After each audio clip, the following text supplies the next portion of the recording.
जय जय राम हरे राम राम जय जय राम हरे जय जय जय को हे ते मागण्यापेक्षा एक काम करणं म्हणले काय आता मज आईशी करी गणराया तू माझ्या हृदयामध्ये येऊन राहणार कारण तू आल्यानंतर दुर्बुद्धी येणारच नाही ना म्हणजे माझ्या हृदयामध्ये तुला जागा दे देव आपल्या हृदयात आला दुर्बुद्धी येईन का नाही मग देवाला हृदयात आणायचं एवढं सोपं का होते नाही ना देव स्वच्छ घरामध्ये येत असतो अपवित्र घरामध्ये येत नाही आपलं हृदय संसाराने अपवित्र झालंय हे अगोदर निर्मळ करावं लागेल कारण हृदय निर्मळ केल्याशिवाय भगवान परमात्मा येतो का म्हणजे येत नाही ते कसं बघा आता इथं सगळ्याजवळ मोबाईल आहे का नाही आहे मोबाईल सगळ्याजवळ मोबाईल आहे महाराज प्रत्येक माणसाजवळ मोबाईल आहे मोबाईल नाही असा माणूसच नाही आणि ज्याच्याकडे मोबाईल नाही तो मी म्हणत नाही तुम्हीच म्हणा माणूसच नाही आमच्या मराठवाड्यामध्ये ना ज्वारीचे कंस राखण्यासाठी असे बुजगावणे करतात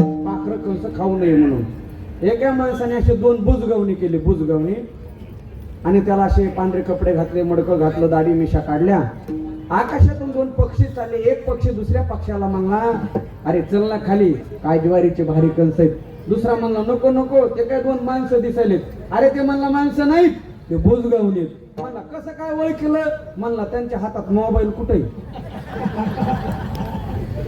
म्हणजे हातात मोबाईल असला तरच माणूस म्हणावं लागेल ना तुम्हाला मोबाईलचा दृष्टांत सांगतो मोबाईल मध्ये 1GB 2GB असं काहीतरी असतं बघा उदाहरण घ्या तुमच्या मोबाईल मध्ये 1GB तुमच्या मोबाईलची 1GB गच्च भरली आता त्याच्यामध्ये 1 MB सुद्धा जागा शिल्लक नाही आणि त्याच मोबाईल मध्ये तुम्हाला कीर्तन डाउनलोड करून घ्यायचं असेल आणि त्याच्या जागा नाही तर अगोदर काय करावं लागेल बोला पहिलं तुम्ही झोपल्या काय नाही पहिलं काय करावं लागेल डिलीट करावं लागेल पहिलं डिलीट केल्याशिवाय दुसरं अपलोड होत सोपं आहे का नाही हृदयातले दुर्गुण डिलीट केल्याशिवाय हृदयामध्ये देव डाउनलोड होत नाही अगोदर दुर्गुण डिलीट करा ना महाराज आता तुझे पाय चित्ती धरी भगवान परमात्माचे पाय आपल्या चित्तामध्ये येण्यासाठी दुसरे पाय बाजूला काढावे लागतील ना हृदयातला पाय प्रपंच बाजूला काढावा लागेल ना आपला प्रपंच हृदयात भरलेला हृदयात एवढा प्रपंच हृदयात आहे बघा महिला मंडळी नुसता तुमच्या घरातला तांब्या आठवला का नाही तुम्हाला तांब्या आठवला ना आपला तांब्या कसा त्यांना फेकून मारला तेव्हा कुठं फुटला कारण हा प्रपंच बाहेर नाही महाराज प्रपंच सगळा हृदयात आहे हा प्रपंच डिलीट करायचा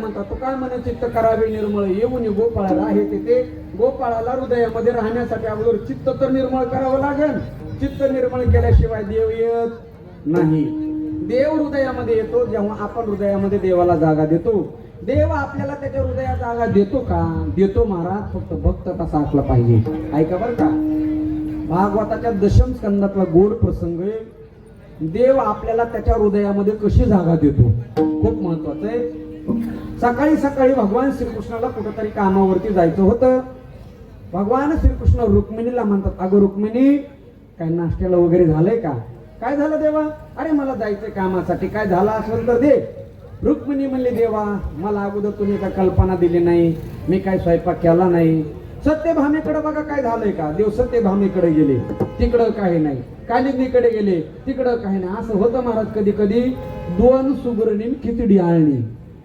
असं होतं 2-3 स्वयंपाक करणारे असं तर एकही मीठ टाकेत नाही सगळा स्वयंपाक आणि तसं भगवान परमात्माला 2-3 बायका होत्या 2-3 होत्या का नाही ना 16,108 याच्या देव उपाशी राहिला ना आज रुक्मिणी कुणाकडे काय झालं नाही मग थांबा म्हणजे देवा एक काम करा 1 ग्लासभर दूध देते तेवढं दूध प्या आणि नंतर तुमच्या कामाला ना बोलू द्या त्यांना आपलं चलू दे जाऊ द्या आणि मग महाराज रुक्मिणी मातेने दुधाचं भगुन चुलीवरती ठेवलेलं होतं दुधाचं भगुन पकडीमध्ये धरलं ग्लास मध्ये दूध ओतलं आणि तो भरलेल्या गरम दुधाचा ग्लास देवाच्या हातामध्ये दूध पिण्यासाठी दिला. ऐका बर का, दूध असा पदार्थ आहे तो लवकर काय झालं माझं नाही काही विठाल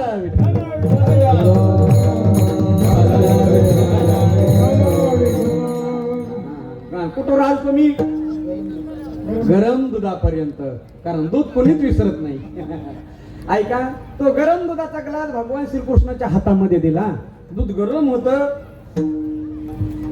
दूध असा पदार्थ आहे लवकर गारही होत नाही, लवकर गरमही होत नाही. आणि देवाने दुधाचा भरलेला दुधाचा गरम दुधाचा ग्लास उकळत्या दुधाचा ग्लास तोंडाला लावला. जसा तोंडाला लावला ना महाराज, देवाच्या तोंडाला दूध भाजलं, दुधाचा चटका बसला. आणि व्यवहार असा आहे, एखाद्या माणसाच्या जीवनामध्ये अचानक संकट आलं तर मुखातून कोणाचं तरी नाव बाहेर येतं. अचानक संकट आला की आपण म्हणतो आई ग, म्हणतो का नाही, म्हणतो बाप रे, किंवा मित्राचं नाव निघन, मैत्रिणीचं निघन, नवऱ्याचं निघन, बायकोचं निघन, कुणाचं तरी मुखातून नाव निघन ना. तसं गरम दुधाचा ग्लास भगवान श्रीकृष्णाच्या तोंडाला लावल्याबरोबर देवाच्या मुखातून अचानक आलं, हा ग राधे. आणि समोर कोण होती, बोला कोण होती बाबा, तिला जमला असन का हो, रुक्मिणी हो, तुम्हाला जमन का? हा नाही ना महाराज. रुक्मिणी म्हणली देवा काय म्हणला, देव म्हणला चुकून, पण जिथं चुकून सुद्धा जमत नाही त्याला बायको म्हणतात. जमतच नाही म्हणली. राधेचं नाव तुम्ही घेतलंच कसं, मी स्वतः तुम्हाला दूध देते, तुम्ही राधेचं नाव घेतात. राग आला महाराज रुक्मिणीला. रुक्मिणी पदूर पासला, सारथ्याला म्हणली सारथी चल आपल्याला राधेच्या घराला जायचं, तिचा समाचार घ्यायला. आणि सकाळी सकाळी दुधाचं प्रकरण घडलं होतं. संध्याकाळच्या 5-6 वाजता रथ बरसाण्यामध्ये येऊन पोहोचला. आता ह्याच्यामध्ये गंमत अशी होती महाराज, राधेला माहित नव्हतं रुक्मिणी कोण आहे, रुक्मिणीला माहित नव्हतं राधा कोण आहे. त्यांची कधी भेटगाठच झालेली नाही, नुसते नावं माहित होते. रुक्मिणीने कोणाला तरी विचारलं का हो इथं राधा कुठं राहते. सांगितलं पूर्व दिशेला जो सगळ्यात उंच महाल आहे ना, तो राधेचा महाल आहे. आता रुक्मिणी माता राधेच्या महालाकडे निघाली. राधेच्या घराबाहेर महालाबाहेर जगातली सगळ्यात सुंदर एक स्त्री झाडून काढत होती. जांभूळ गावातली नाही बर का, जगातली सगळ्यात सुंदर स्त्री काय करीत होती, झाडून काढत होती.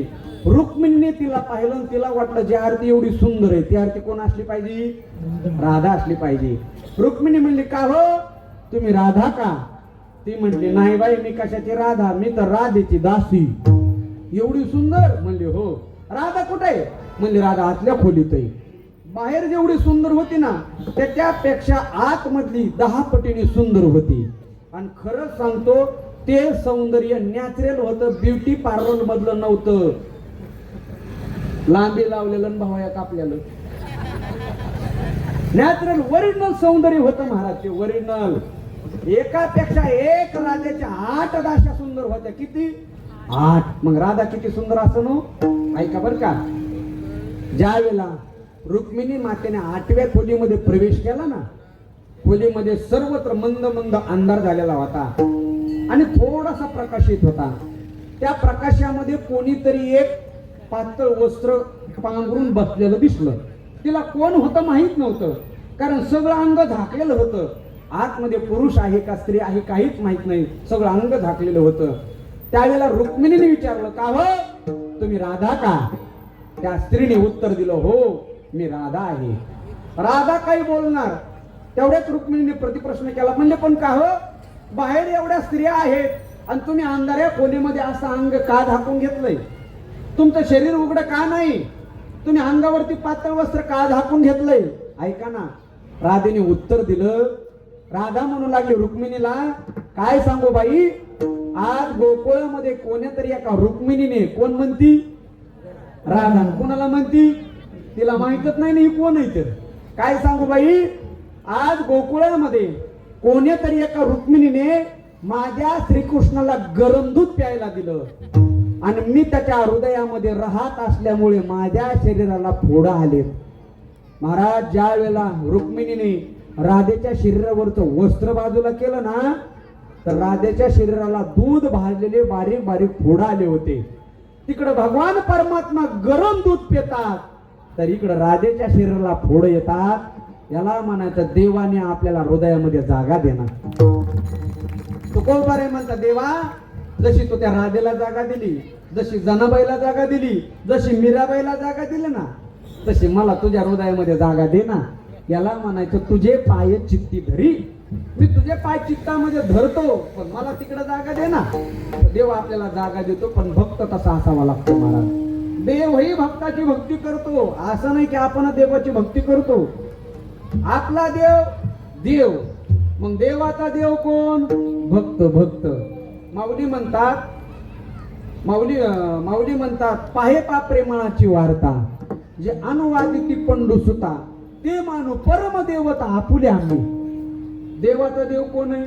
जे देवाची भक्ती करतात तो देवाचा देव आहे. काय झालं बघा, ऐका हनुमंतरायाची